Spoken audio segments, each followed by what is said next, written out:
Hi everybody, Father Bob George here from St. Joseph's Parish in Summit Hill in the beautiful Panther Valley. Our parish community is made up of Coaldale, Lansford, Nesquehoning, and Summit Hill in the surrounding area. The Panther Valley grew in 1794 when Philip Ginther discovered coal for the first time right here on our hill in Summit Hill. And it was right after that tens of thousands of immigrants from across Europe that began to migrate here to this area to work in those coal mines and to establish the communities that we have to this day. And they brought with them many of their traditions and their customs, and those customs and traditions are still part of our community. They are passed on from generation to generation, and we still have and celebrate many of those foods and customs and drinks that those immigrants brought with them as they came to the new world, seeking a better life for them and for their families. And so today, what we thought we would do is we thought we would take two of those foods from that's very traditional in the coal region, and show you how to put those and show you how to make those and what those are about. The first one we're going to do is a traditional food. It's called city chicken. It's kind of deceiving because city chicken is not a chicken and it's not from the city, so it's kind of deceiving. City chicken came about during the time of the Depression. It came out during the time of the Depression when chicken was very expensive, and the poor people that worked in the mines, they couldn't afford it. They couldn't afford the chicken, so they'd go to the butcher and they would buy scraps of pork and veal. And then they would put them together in a certain way. And they actually put them on sticks. They actually put them on sticks and bent the sticks so that they would look like chicken legs. So sometimes you hear it's called city chicken. Sometimes you hear it's called mock chicken. Because it wasn't chicken at all, but it was scraps from the pork and the veal that was a little bit more easier to get. Very easy to make. Very, very easy to make. All you do is you get your pork and your veal cubes. You get them cubes. You could either buy them cubed, or you could just buy the pieces of the meat and cut them into your own cubes. Then you just put on that. You put salt and pepper upon that. No problem. Seasoned salt and pepper.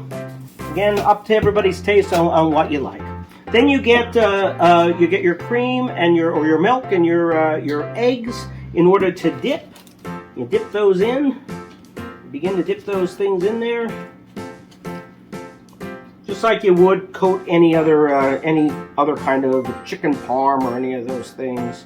You put those in. Then you would cover them.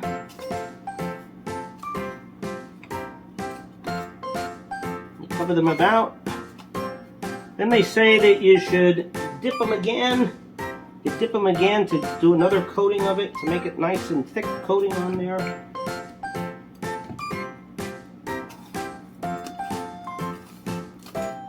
Then you get your little skewers, and they could be any size. You could get any size. Most of the time they come in big sizes. You just could cut them in half, or if you want a bigger one, that's okay too. Then you just pop it on.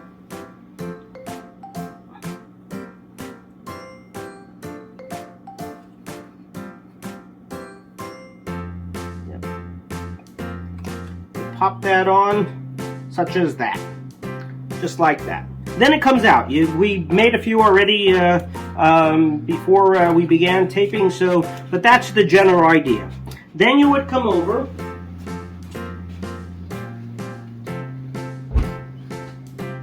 you would heat your oil, and just for 3 or 4 minutes on each side,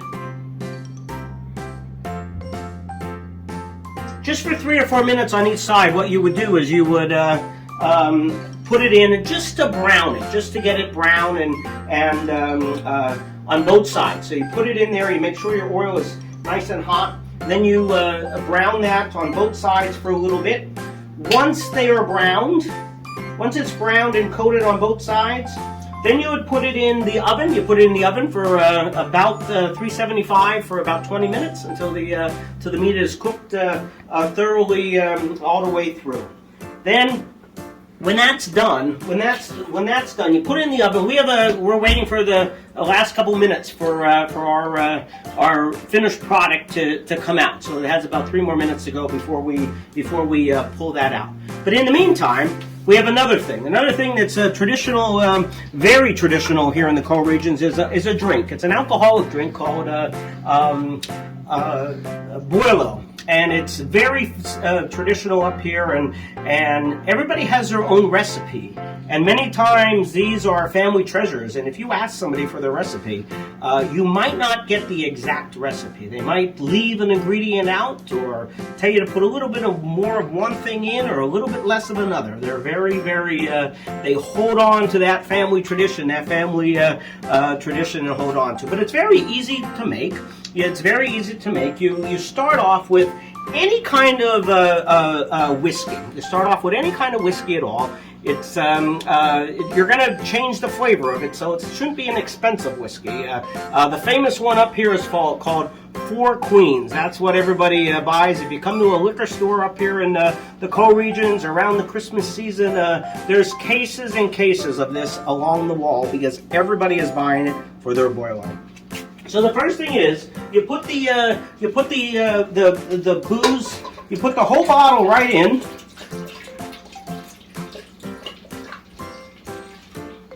You put that in.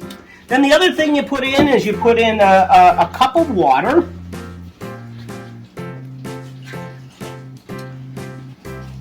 A cup of honey.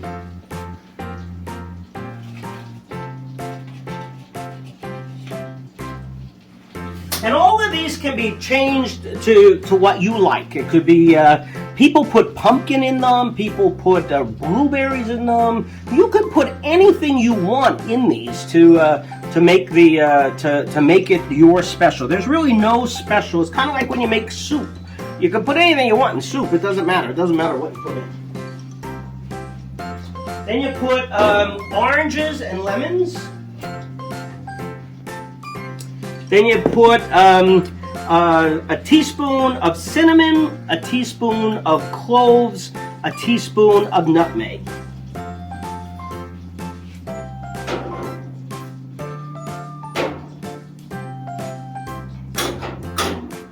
Then you could throw in some cinnamon sticks.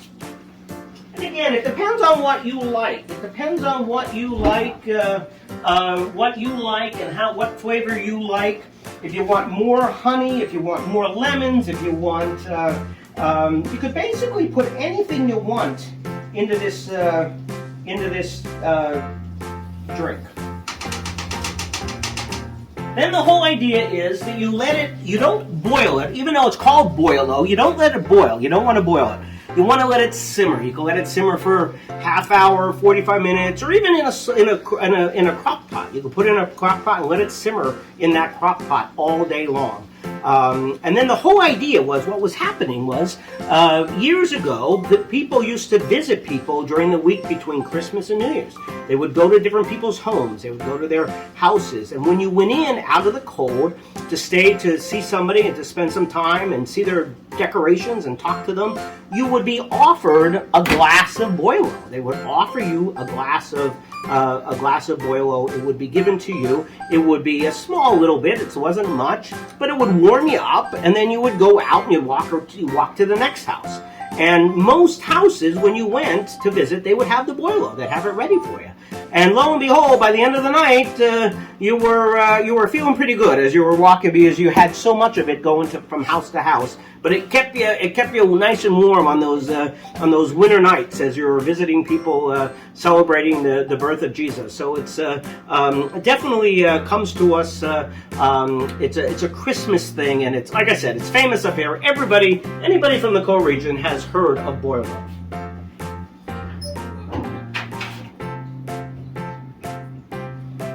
Now we have our finished product.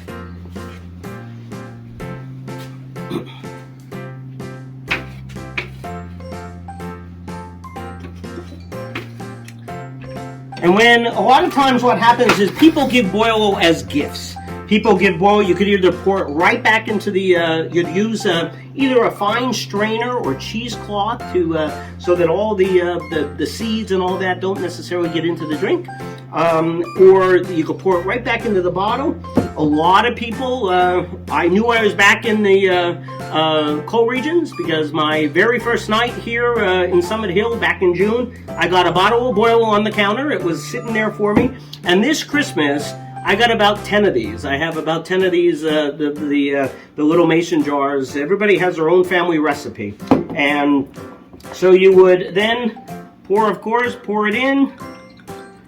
It would be heated. You could heat it anytime you want. It's supposed to be drunk heated. You're supposed to heat that up anytime. If you have a bottle of it and you have some tonight and have some next week and some the following week, you just mix it. You can either boil it again or put it in the microwave and you're in good shape. So this is our little coal cracker rendition of Collars and Cooks, and this is our little rendition of our city chicken and our boilo, which is two of our famous and traditional coal cracker meals and drinks that you would find up here in the great coal cracking coal regions of Pennsylvania. God bless everybody. Have a great day.